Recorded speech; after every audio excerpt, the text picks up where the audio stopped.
There must be a mistranslation or misunderstanding about what Mr. Ghalibaf has said.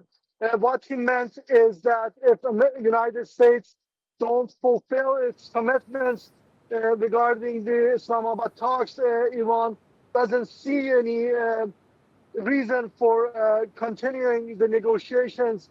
It doesn't mean that Iran is not going to continue negotiations with the United States.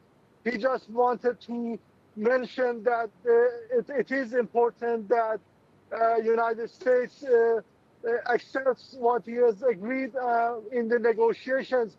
So I have had calls with the private media team of Mr. Ghalibaf, and they told me that he's still the head of the U.S. negotiating team, and there's not going to be a halt on the negotiations between Iran and United States. There hasn't been any decision made regarding that. And Mostafa, could the funeral processions this week also become Mujtaba Khamenei's first major public appearance as supreme leader?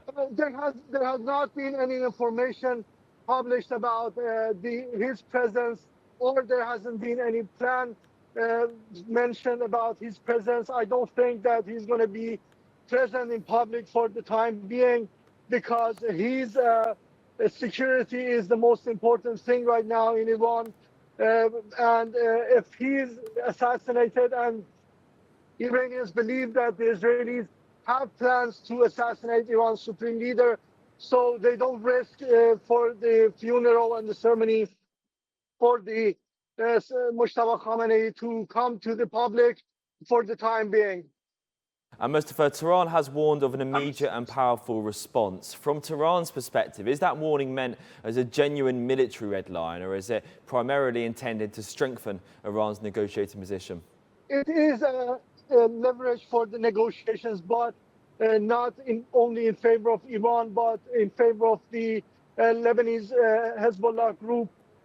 So they're going to use this rhetoric and the threats in order to help negotiate better, to help the Hezbollah to have a better condition in the ongoing war with Israel. Mostafa, one of Tehran's key expectations is the release of $6 billion in frozen assets. If that money is delayed, how much political pressure could the Iranian leadership face domestically, I should say, and would it undermine confidence in this diplomatic process? Well, if the frozen fund is delayed, it is not going to pressure Iran inside. Internally, it's going to show the people that the officials were right, and United States is not be able to be trusted. So this is not going to pressure Iran internally, but it's going to show the people that the United States is not trustworthy.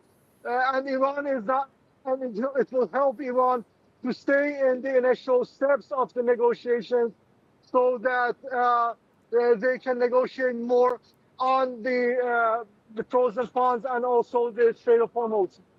Mostafa, once again, thank you so much. Appreciate it.